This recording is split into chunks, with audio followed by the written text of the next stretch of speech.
Comme d'hab, j'ai pas d'intro. Eh bien salut à tous, c'est Victo, j'espère que vous portez bien en cette année 2026. Voilà, aujourd'hui il fait super beau, donc c'est pour ça que je m'enferme pour vous filmer une petite vidéo. Donc pour mes abonnés, je m'excuse de ne pas vous sortir autant de vidéos que vous le souhaiteriez, mais vous savez, c'est jamais très facile de trouver un thème un petit peu original pour sortir du lot. Et aujourd'hui, j'ai décidé de vous faire une vidéo qu'on voit très rarement sur internet quand il y a des gens qui font des reviews de produits. Là, je vais vous montrer ma T7 après 2 ans d'utilisation. Et du coup, ce qu'on va faire, c'est qu'on va découper cette vidéo en plusieurs chapitres. Donc le premier chapitre, je vais vous montrer comment moi j'ai customisé ma T7 et que je l'ai surtout amélioré en changeant des pièces. Dans un deuxième temps, on va regarder comment j'entretiens et je maintiens ma T7. Ça veut dire comment je fais pour être sûr de ne pas l'abîmer et surtout qu'elle soit toujours au top niveau. Et dans un dernier temps, nous ferons le tour des configurations que moi je préfère utiliser dans Just et Serato et on va parler de drift. Comme d'habitude, ça sera pas une vidéo qui va durer 30 secondes, c'est une vidéo qui va rentrer en profondeur dans les sujets, donc je vais comme d'habitude chapitrer en dessous de la vidéo pour que vous puissiez passer d'un sujet à l'autre. Allez, c'est parti, on démarre pour la customisation hardware du produit.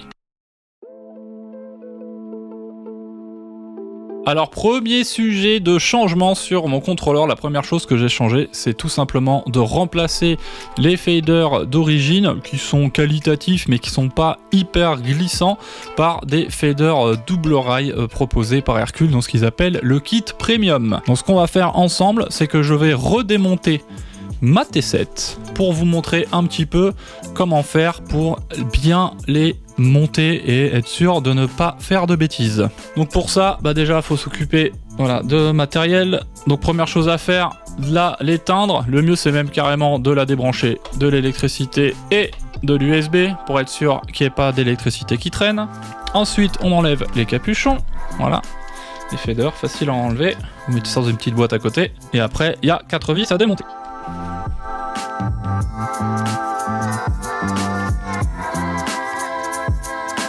Une fois ces 4 vis enlevées, il suffit de soulever la plaque juste ici. Et vous allez tomber sur une deuxième pièce avec, moi j'aime bien, on dirait une petite tête de robot là.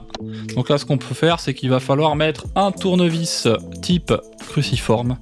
Voilà, pour aller récupérer les vis qu'il y a ici. On y va. Mon tournevis n'est pas aimanté. Et là, ce qu'il faut faire, c'est se débrouiller pour soulever la plaque. Voilà. Les 2 vis sont dedans, je fais attention de ne pas les perdre. Et là, ici, vous pouvez le voir, il y a mon module premium qui est tout simplement, si on compare, vous voyez, les faders sont beaucoup plus épais. Donc, ce sont un système double rail. Il y a aussi tout un système de protection pour éviter que la poussière vienne se mettre à l'intérieur. Donc, ça, c'est plutôt cool. Et il glisse beaucoup mieux. Petit conseil, quand vous faites le changement ici, ne tirez pas le câble, ça sert à rien. Il suffit tout simplement avec vos ongles de tirer comme ceci, de pousser vers le haut et ça va sortir tout seul au bout d'un moment. Voilà, alors, désolé pour le mouvement de caméra puisque je viens de forcer un petit peu sur le bureau. Donc là je reclippe. Je vais pas vous le démonter complet, Hercule vous fait un tuto complet. Le truc qu'il faut faire vraiment attention, c'est quand vous remontez le module, ce ne sont pas les mêmes emplacements que sur celui-ci en termes de vis. Donc faites gaffe de bien le remonter au bon endroit. De toute façon, normalement, vous avez les plots, vous pouvez pas vous tromper. Et c'est surtout de visser vos vis sans forcer comme des ânes. C'est-à-dire que dès que c'est contact, vous faites un petit quart et pas besoin de forcer beaucoup plus. Pourquoi? Parce que si vous forcez, vous allez tordre le plastique et ça va avoir pour conséquence de tourner un petit peu comme ça. Donc ensuite, vous remontez tout simplement votre fader. Donc là, ici, pas de problème. Remettez bien cette plaque, c'est vraiment cool pour pouvoir être sûr que les composants soient bien centrés en dessous. Parce que si jamais vous remontez quelque chose de travers, ça va frotter sur les bords. Donc il faut quand même être assez minutieux. Voilà, et toujours même chose. Là, vous voyez, au bout d'un moment, je sens que ça force, je force pas, je tourne un tout petit peu. Donc quand vous remontez votre plaque, même chose, ne forcez pas comme des bourrins pour remettre ces vis là. Pourquoi? Parce que ce sont des vis, on dit auto-perforantes. Donc si vous forcez vraiment très très fort, vous allez carrément creuser dans le plastique de biais. Donc là c'est pour ça que moi j'utilise un tout petit tournevis d'électronique pour être sûr de ne pas forcer. Et ce que je fais, c'est quand j'arrive au bout, je visse pas à fond pour être sûr de bien replacer tous mes autres éléments. Là, je visse à l'opposé pour bien mettre ma plaque. Vous voyez, il n'y a vraiment pas besoin de forcer, hein. Si on la met vraiment en place, ça se met tout seul. Et dernière vie, je vais essayer de vous le montrer à la caméra, mais c'est vrai que vu du dessus, c'est pas facile. Vous voyez, là, je la pose dessus. Et je la laisse aller tout doucement, hein. Si vous devez forcer à ce moment-là, c'est que vous êtes parti de travers. Et ensuite, voilà, une fois que les 4 sont mises, bah, je fais un petit vissage sans forcer. Juste pour être sûr que tout soit bien aligné. Voilà, et là, normalement, eh bien, vous avez bien fait le travail. Il ne reste plus qu'à remettre vos capuchons. Si jamais vous avez à monter un tout petit peu de travers, ça peut être un 1/10 de millimètre, la calibration des faders va pas être bonne. Donc la calibration, c'est quoi? C'est-à-dire tout simplement que le minimum et le maximum en fait ne seront pas bien définis au niveau du firmware, donc au niveau du logiciel interne du contrôleur, et c'est ce qui peut faire que des fois on a l'impression que le crossfader ne coupe pas ou il coupe trop loin. Donc pour cela, on verra un petit peu plus tard dans la vidéo comment recalibrer ces faders. Alors deuxième chose que vous pouvez changer ou améliorer, c'est au niveau de vos disques. Vous allez pouvoir en fait, en cherchant bien, améliorer pourquoi pas le backspin, la glisse ou tout simplement le look. Donc là, si vous regardez ma T7, bah, ce sont bien les disques d'origine Hercule. Et regardez, je vais vous montrer un petit truc. Donc là, dans cette configuration, j'ai tout d'origine, j'ai le slip mat épais, moi c'est celui que je préfère, au niveau du toucher. Et regardez, si je mets mon disque ici à l'envers, et que j'essaye de faire un backspin, voilà, on met le truc, regardez. J'ai même pas fait un tour, quoi, c'est un petit peu sec. Alors que si je retourne mon disque, tout simplement, et du coup vous allez comprendre pourquoi il y a les étiquettes, il est beaucoup plus souple. Alors du coup, pourquoi ça fait ça? Bah c'est très simple, c'est que Hercule presse des vrais vinyles, et un vrai vinyle, et bah ce n'est jamais parfaitement droit. C'est possible que ça bombe un petit peu avec le temps, etc. Et ce qui va avoir pour conséquence que sur mon contrôleur, en fonction de quel sens je le mets, et bah ça va plus ou moins appuyer, puisque bah, Hercule utilise un système de ressort pour maintenir le disque en place. Donc déjà ça, si vous voulez pas dépenser d'argent pour customiser le feeling, bah essayez tout simplement de retourner votre disque, hein. C'est possible qu'il soit plus glissant d'un côté ou de l'autre. Même chose, je sais qu'il y a des gens qui retournent aussi les slip mats pour avoir des sensations différentes. Donc n'hésitez pas à chercher ce que vous préférez. Mais ensuite, en vrai, bah, on a quand même tous, les DJ, on aime bien customiser un petit peu ça, avoir des disques un petit peu différenciants. Donc moi, par exemple, j'ai acheté ces contrôles vinyles de Serato. Et en fait, ce sont des vinyles sur lesquels j'ai mis mes propres stickers. Ils sont vraiment assez cool. Et ce que j'aime bien aussi, c'est que ce sont des vinyles qui s'allument dans le noir, donc quand il fait nuit, bah, ils sont phosphorescents. Donc c'est assez sympa, et je vais vous montrer bah, tout simplement comment les installer. C'est très facile, hein, puisqu'il suffit de retirer les 2 disques d'origine, hop. Et ensuite, voilà, moi ce que j'aime bien dans ces disques, on le voit peut-être pas, les disques Serato, c'est qu'ils ont une petite boursouflure à l'extérieur. Et je sais pas, moi j'aime bien ce feeling. Et ensuite, vous pouvez voir, j'ai mis mes petits repères comme moi, j'aime bien. On va refaire le test avec ces disques là. Donc là effectivement il y a un backspin assez sympa. Si je le tourne dans l'autre sens, bah effectivement ça tourne moins dans ce sens là. Donc je vais garder ce sens là qui est beaucoup plus cool. Et ici pareil, backspin assez suffisant. Donc voilà, n'hésitez pas à faire des essais, hein, à retourner vos disques dans un sens ou dans l'autre, en acheter des différents. Tant que c'est 7 pouces et qu'il y a un petit trou au milieu, ils vont tous fonctionner, et en termes de customisation, bah, c'est tout de suite plus sympathique. Et effectivement, ça peut être vu comme un défaut d'avoir des vinyles un petit peu vivants, hein, c'est-à-dire qu'ils se tordent avec le temps, l'humidité, la chaleur. Et moi je trouve que ça fait tout le charme du vinyle. Quand à une époque je mixais un 100% vinyle, vous pouvez voir, tous les flycases là sont pleins de disques, et bien on avait toujours ce problème, hein, d'avoir un coup des fois quelque chose qui frotte un peu, quelque chose qui backspin pas, et c'est pas très grave, il faut s'habituer. Moi je trouve que ça donne un petit côté analogique au mix, et je préfère carrément avoir un vrai disque qui a des comportements différents qu'un espèce de disque en plastique qui tourne. Même si les vinyles c'est du plastique, vous allez me le dire dans le commentaire, c'est du plastique pas pareil. On n'est pas sur un disque acrylique qu'on voit sur les panneaux de pub. Alors voilà, j'aime beaucoup le nouveau look de mon contrôleur grâce à ces petits vinyles Serato et mes petits stickers personnalisés, mais j'avais envie également de personnaliser la glisse, le backspin, qui permet finalement, quand on veut faire du beat juggling, de ramener le disque beaucoup plus rapidement et qui ait un petit peu moins de sensation de frottement. Et pour ce faire, Hercule a tout simplement commercialisé ce qu'ils appellent des backspin washers. Donc je vais vous montrer le site internet tout de suite. Donc vous avez deux manières de vous procurer ces backspin washers. La première manière, c'est tout simplement de les acheter sur le shop Hercule directement. Donc vous voyez, ça coûte 20 €, c'est pas la mort non plus.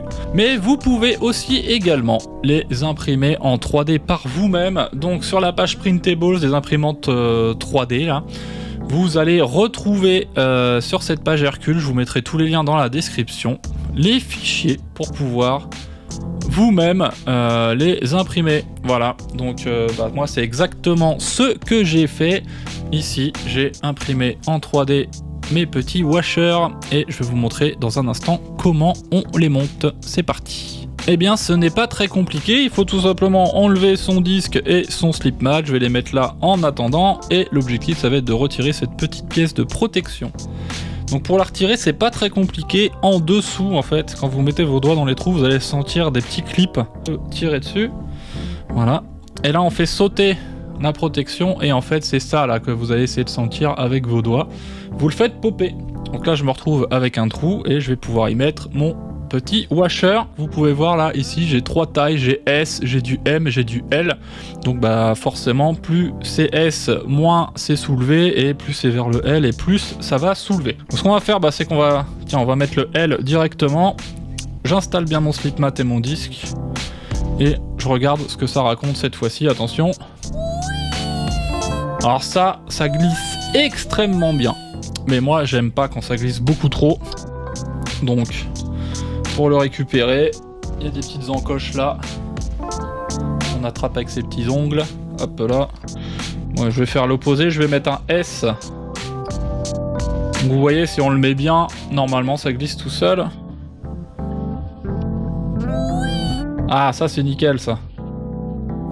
Ça j'aime beaucoup. Regardez si je compare avec l'autre côté ici. Là je fais un tour, 2 tours. Mais vous voyez le concept. Et je vais changer la même chose de l'autre côté. Voilà. Et je vais mettre un S du coup également, à savoir que vous n'êtes pas obligé de mettre les deux, du pareil des mêmes côtés, comme d'hab, ça va être en fonction de votre disque et de ce que vous préférez. Voilà, ici ça glisse parfaitement, c'est super, bravo les backspin washers. Donc comme je vous l'ai dit, vous avez deux manières de vous les procurer, soit vous les achetez sur le site Hercule, soit vous pouvez les imprimer en 3D vous-même si vous avez une imprimante ou s'il y a un magasin d'impression 3D autour de chez vous. Je vous mets tous les liens dans la description.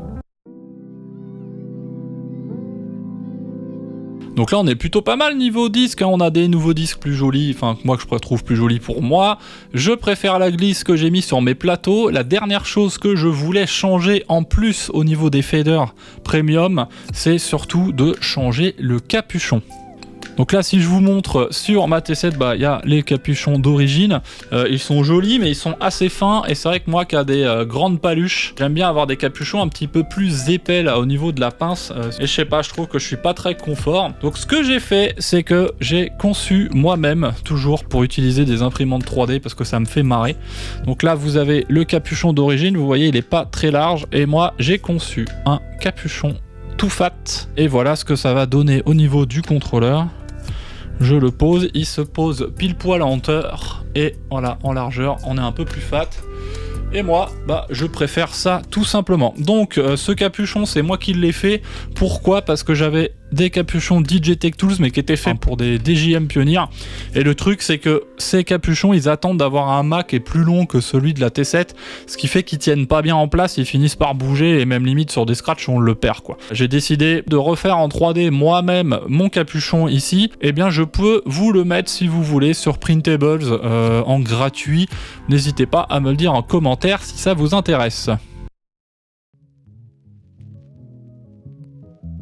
Et bien nous voici dans la troisième partie de cette vidéo où là cette fois-ci on va parler d'entretien et de maintenance de sa T7. Moi je vais vous montrer toutes mes astuces pour être sûr que je la flingue pas avec le temps, mais surtout qu'elle réponde aussi nickel en termes de calibration, de fader et de moteur. Donc si vous regardez un petit peu ma T7, c'est vrai que malgré ses 2 ans, elle est sortie quand même pas mal quelques fois. Je suis assez fier d'avoir réussi à ne pas trop la rayer. Alors au-dessus, elle est nickel. Bon, par contre, sur les côtés, effectivement, elle a un peu morflé. Mais bon, ça fait normal, c'est dans son jus. Comment j'ai fait pour préserver le top ici de mon contrôleur? C'est assez simple. Quand je l'utilise chez moi et que je la stocke à la maison, je fais ça pour la plupart de mes produits. J'achète le deck saver qui va avec. Donc bougez pas, je vous l'attrape. Et je vous le mets, voilà, je le mets au-dessus comme ceci. Donc ce qui est top avec le deck saver, c'est que quand vous vous servez pas de votre contrôleur, ça vous permet de le protéger aussi bien de la poussière, mais aussi des coups. Et ça c'est super important parce que tout ce qui est potard en fait sur un contrôleur, surtout là ceux qui sont à l'extérieur, les potards de load, si vous tapez dedans, je pense que vous risquerez de les abîmer et après ils fonctionnent plus. Donc moi je mets mon deck saver et par exemple si je prends je sais pas un autre contrôleur comme quand je range mes affaires, hop, ici un petit Ableton push, voilà, et ça permet tout simplement de mettre du matériel par-dessus quoi. Et vous voyez, je suis tellement minutieux avec mon matériel, sur mon Move là c'est pareil, il a plus d'1 an, j'ai toujours pas enlevé l'étiquette pour protéger l'écran. Donc voilà, ça, le deck saver, c'est vraiment du super matos, ça vous permet de protéger votre matériel quand vous en servez pas chez vous. Vous le débranchez, vous mettez le deck saver dessus, vous le mettez de côté. Moi j'ai un deck saver d'Ableton Push, j'en ai un aussi sur ma carte son Universal Audio. Comme ça, je suis sûr que en cas de chute d'objet ou si je mets quelque chose dessus, quand on les met dans des étagères, ça évite d'abîmer tout simplement les potards, de les péter et de rayer le produit au-delà de protéger de la poussière. Donc ça c'est top. Deuxième conseil que je vous donne aussi, c'est pour le transport de votre contrôleur. J'ai une case de transport, voilà, donc là j'ai la Hercule tout simplement, il y a la mousse, vous mettez votre produit dedans, ça permet au moins pendant le transport d'éviter qu'il prenne des chocs et de pas l'abîmer. Et franchement, regardez, moi je prends très soin de mon matériel. Et là, je vais vous montrer, quand on met le deck saver, je sais pas si je vais réussir à vous le montrer à la caméra, mais regardez un petit peu toutes les rayures qu'il y a sur le deck saver. Ça, c'est parce que j'ai mis du matériel dessus. Donc, toutes les rayures qu'il y a dessus, c'est ce qu'aurait dû prendre le contrôleur si je l'avais pas protégé. Donc, faites super gaffe à votre matériel déjà pour commencer. Vous êtes sûr qu'il va durer longtemps dans le temps. Et surtout que là, ma T7 a bientôt plus de 2 ans, donc elle sera plus garantie constructeur. Ça veut dire que si vous cassez une pièce, vous pourrez le faire réparer, mais il faudra payer. Donc on en parlait plus tôt dans la vidéo tout à l'heure, cette histoire de calibration de fader. Je vous ai bien dit que quand on change de kit ou qu'on ouvre et qu'on ferme le produit, si jamais on l'a fait un tout petit peu de travers, pas grand chose, il est possible que l'information minimum, maximum ne soit plus bien envoyée par le contrôleur, ce qui peut avoir par conséquence d'avoir un crossfader qui se ferme jamais ou l'inverse, d'avoir une dead zone un petit peu trop grande. Donc pour pouvoir éventuellement recalibrer vos faders, il y a une procédure à suivre qui est donnée d'ailleurs dans le manuel du fader premium. Moi je vais vous montrer comment faire parce que c'est même quelque chose que vous pouvez faire avec les faders d'origine au cas où avec le temps votre produit il est un petit peu vécu, il est un petit peu bougé et que vous avez la sensation que le cut ne se fasse pas assez bien au niveau des volumes faders et des crossfaders.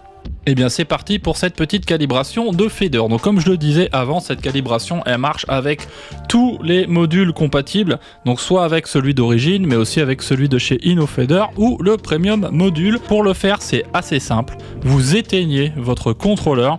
Faites bien attention de ne pas avoir de logiciel DJ ouvert. Vous appuyez sur les boutons simultanément à droite ici, back et range. Donc en gros le deuxième et le troisième bouton, vous les maintenez enfoncés. Et ensuite, vous allumez le contrôleur. À ce moment-là, vous pouvez voir que le contrôleur n'a pas fait sa grande animation habituelle. Ici, j'ai le bouton Bitmatch Guide qui clignote pour me dire que nous sommes en processus de calibration.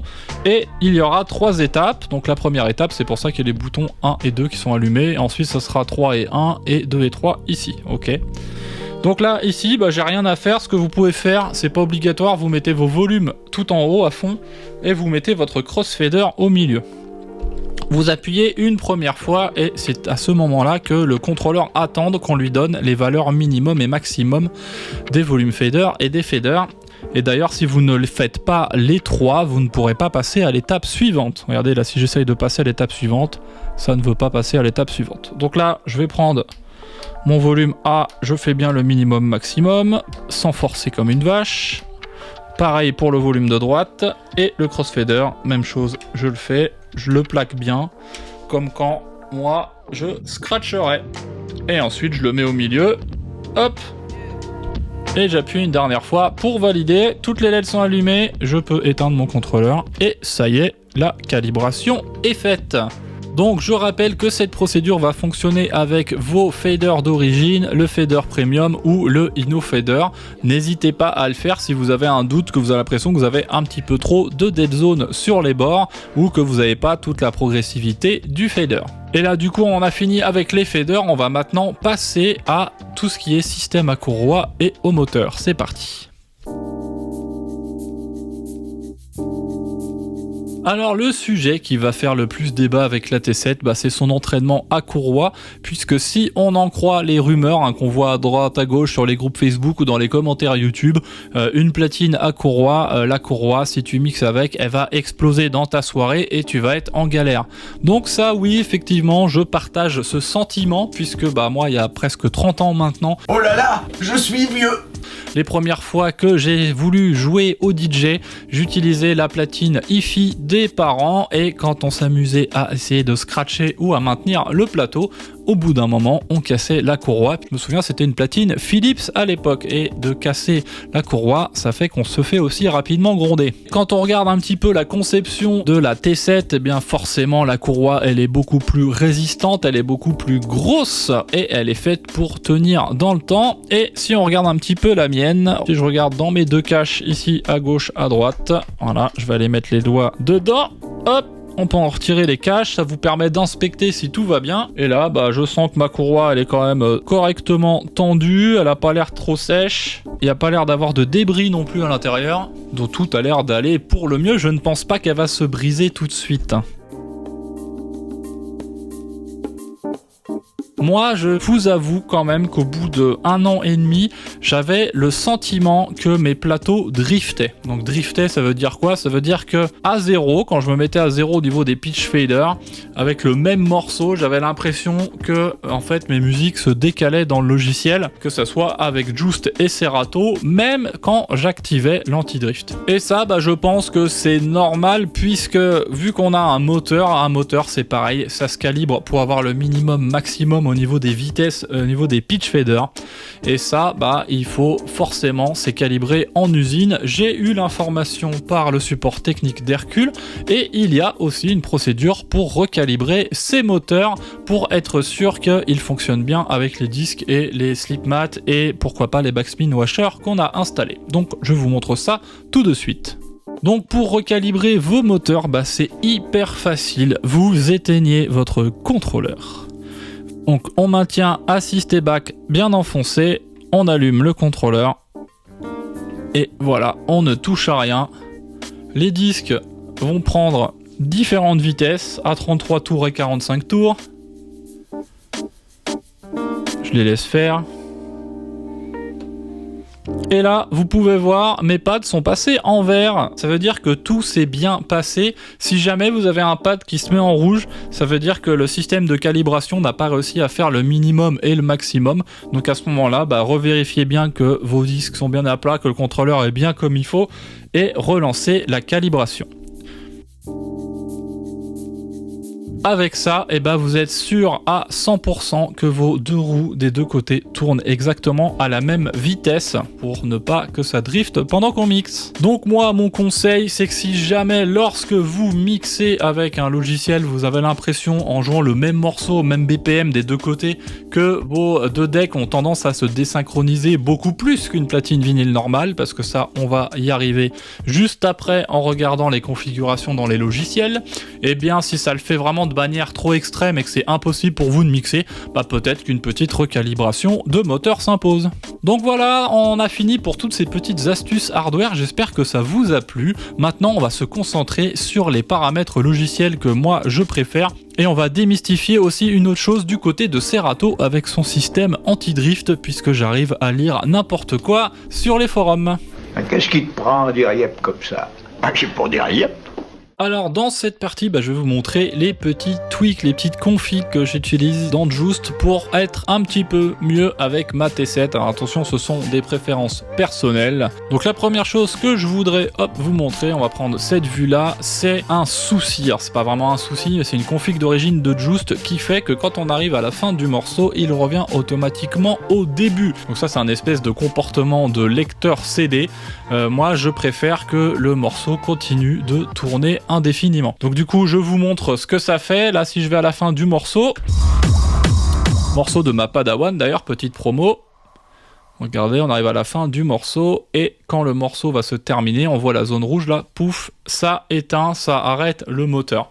À savoir que si, comme moi, vous avez mixé sur 100% vinyle quand vous avez démarré parce que vous êtes un vieux, eh bien, vous n'aviez tendance à ne jamais arrêter les moteurs en fait. Même des fois, on changeait tout simplement de disque sans éteindre le moteur, on allait super vite pour gagner du temps. Donc, pour éviter que ceci se produise dans Joost, vous allez dans les paramètres.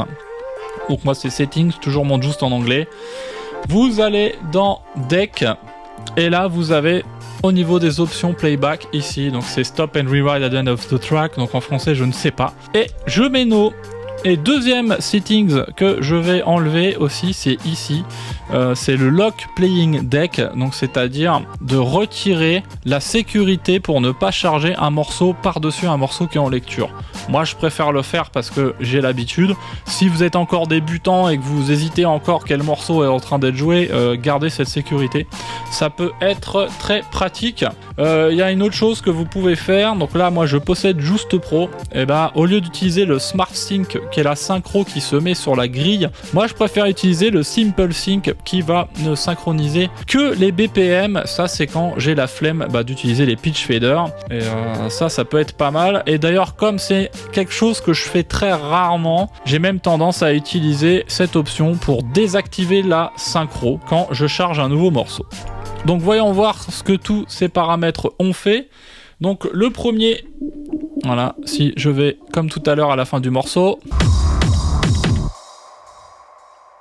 et on a beau être à la fin du morceau, ici vous voyez on arrive à la fin là, l'espèce de période blanche, ça continue la lecture. Et du coup comme j'ai retiré la sécurité, et si je veux charger ce morceau là, regardez ce qui va se passer, je le charge. Et j'ai même pas eu besoin de refaire play quoi, c'est parti direct. Et ça c'est la techno aussi de ma Padawan qui est bien bourrin. Et du coup, petit instant promo pour ma Padawan Chloé. Voilà, je vous mets la pochette de l'album ici, c'est son premier EP. Si vous regardez cette vidéo à la sortie, c'est possible que ça soit pas encore sorti, hein. Ça sera normalement, je crois, le 11 avril 2026. On retourne à la vidéo. Donc du coup voilà, je vous ai montré mes petites astuces de configuration sur Joost pour en gros ne jamais arrêter les moteurs à la fin d'un morceau, utiliser la synchro que par BPM, donc que pour les pitch faders, et du coup ça synchronise pas les grilles dans ce cas là. Moi j'aime bien faire ça parce que j'adore recaler à la main mes morceaux. Et dernière chose, pour pouvoir charger ce qu'on appelle outloader un morceau quand il est déjà en lecture.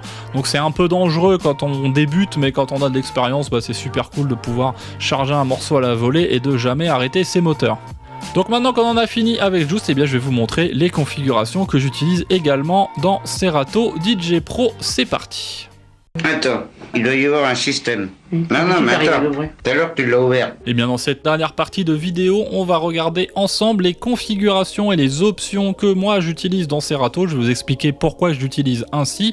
Et on va aussi démontrer un truc sur cette histoire d'anti-drift, puisqu'il y a des personnes sur les forums qui disent qu'il faut absolument le désactiver. Et moi je vais vous dire pourquoi il ne faut pas forcément le désactiver. Ça dépend surtout de comment vous mixez.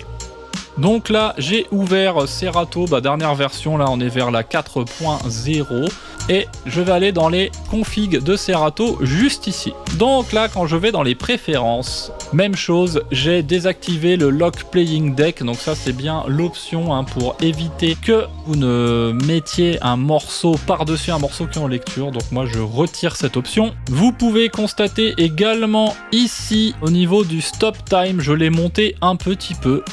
Pourquoi ? Parce que sinon je trouve que moi Serato il arrête trop vite la platine. Regardez, si je l'enlève complet, ça freine vraiment très très fort. Donc ça, c'est le logiciel qui commande ça. Si je l'augmente à moitié, regardez ce qui va se passer au niveau du plateau là.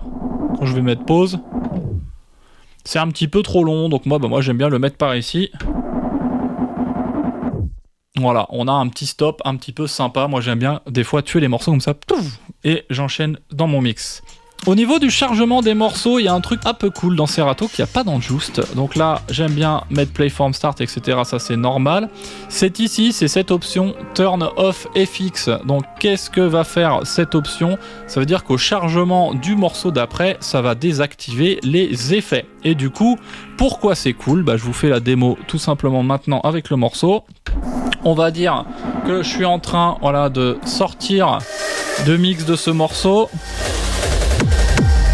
Je mets une reverb, donc j'active mon effet. J'ai fini de mixer mon morceau, j'ai arrêté, je charge un nouveau morceau. Et j'ai oublié de remettre à 0 la palette. Et ça arrive assez souvent. On fait un echo out, on sort de son mix, on laisse la palette, du coup on l'oublie. Et là, avec l'option de Serato, si je vais dans FX, vous pouvez bien voir que là, l'écho, il l'a éteint. Sinon, ça serait resté allumé. Moi, je trouve ça plutôt pratique.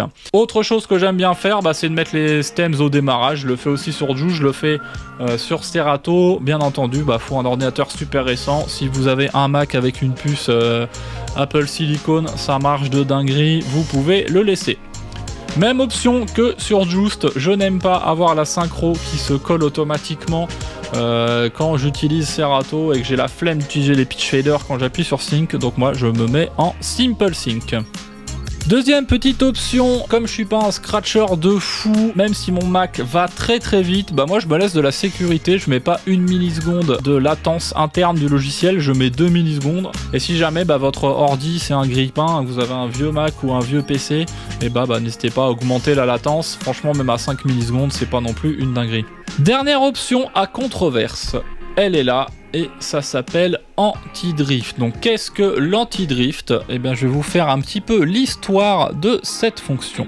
Donc l'anti-drift, c'est une fonction très simple qui va empêcher deux morceaux qui sont exactement au même BPM de drifter l'un l'autre. Donc j'en parlais tout à l'heure, déjà de recalibrer ces moteurs, ça peut éviter le drift, mais il y en aura toujours un petit peu, et que ça soit avec une platine à courroie ou avec des vraies platines. Si vous prenez des platines MK2, que vous utilisez encore le DVS avec donc les disques Digital Vinyl System, donc en utilisant finalement votre platine en mode analogique avec le diamant, même si vous avez deux MK2 pilotés par Quartz et régulés nickel, vous allez toujours avoir un micro drift entre les deux. Et il y a une époque, à l'époque de Serato Scratch Live, je me souviens, ça avait tendance à se décaler un petit peu avec la platine. Et ça, c'est normal, c'est dû aux frictions du moteur, même des fois aux variations électriques, même si les Quartz, des platines type Technics, font que normalement ça se décale très très peu, mais il y en a toujours un petit peu. Donc pour éviter finalement ce décalage dans les options de Serato, par défaut, dès que vous mettez quelque chose de motorisé, vous avez l'anti-drift qui est activé. Donc là, ce qu'on va faire, c'est que je vais désactiver l'anti-drift. Je reviens, je prends ce morceau là, je mets play. Je vais faire une instant double en double-cliquant de l'autre côté pour copier. On va laisser tourner, mais si vous regardez au milieu là sur les pics de Serato, vous voyez que ça a tendance à se décaler un tout petit peu. Donc quand on mixait en platine vinyle normale, genre avec des Technics, eh bien ça arrivait tout le temps. Ça veut dire qu'on était quand même toujours obligé de micro rattraper de temps en temps. Là c'est ce que je viens de faire. Mais regardez, si je ne bouge plus, c'est vraiment tout petit. Mais là on le voit bien avec le mode pic de Serato. Là, vous voyez, ça se décolle un petit peu au milieu là. Donc là si j'accélère un peu pour rattraper. Donc ça, c'est normal. C'est un phénomène complètement normal et ça arrive avec toutes les platines, tout le matériel. Pour solutionner ce problème, il suffit d'aller dans les paramètres de Serato. On active l'anti-drift cette fois-ci pour éviter justement que ça se décale. Et si je relance mon deck de gauche cette fois-ci et que je fais la copie, regardez, on va le laisser tourner quelques temps et vous allez voir que ça ne va pas bouger d'1 millimètre.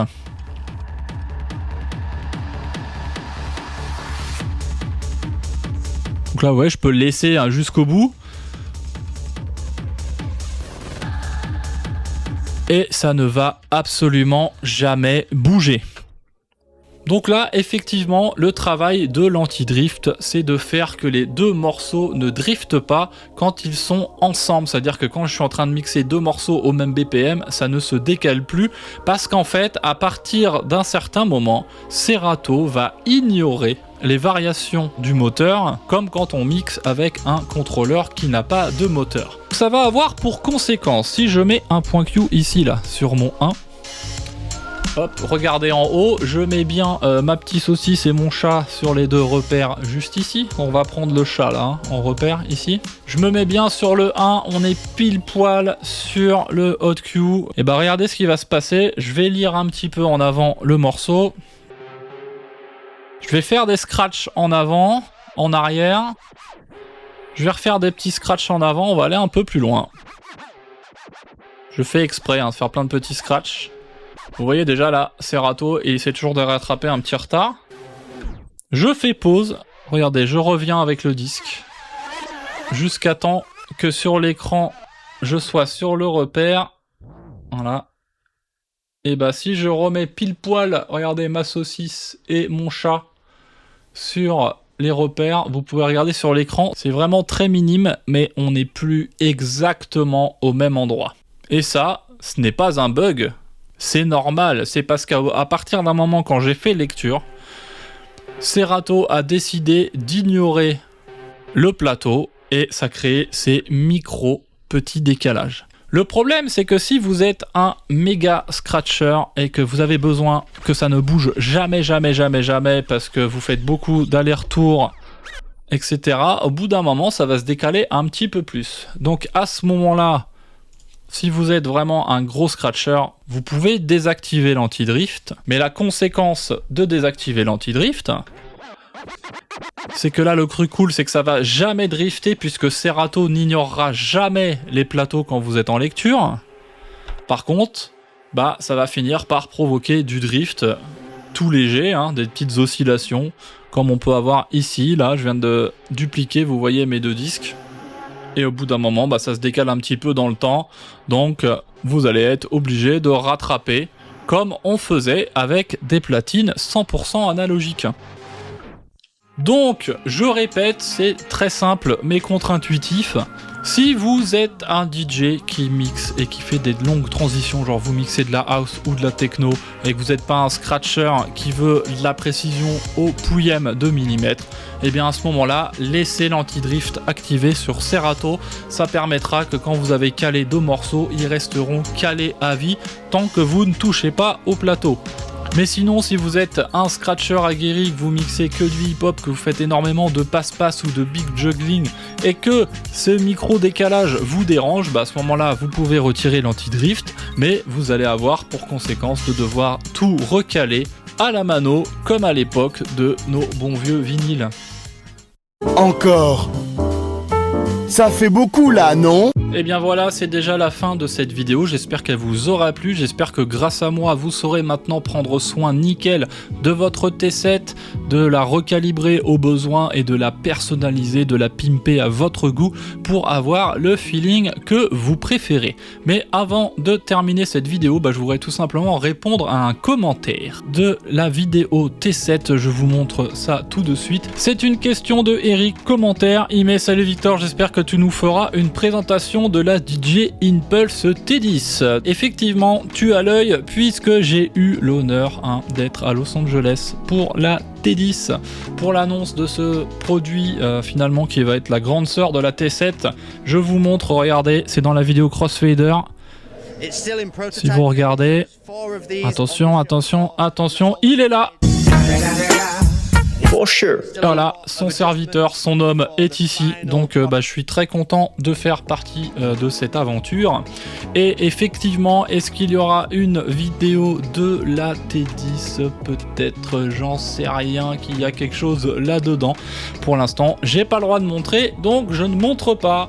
Donc je vous souhaite tous une bonne fin de journée ou une bonne nuit, ça dépend quand est-ce que vous avez regardé cette vidéo, et on se dit à bientôt. Ciao ciao, bye bye.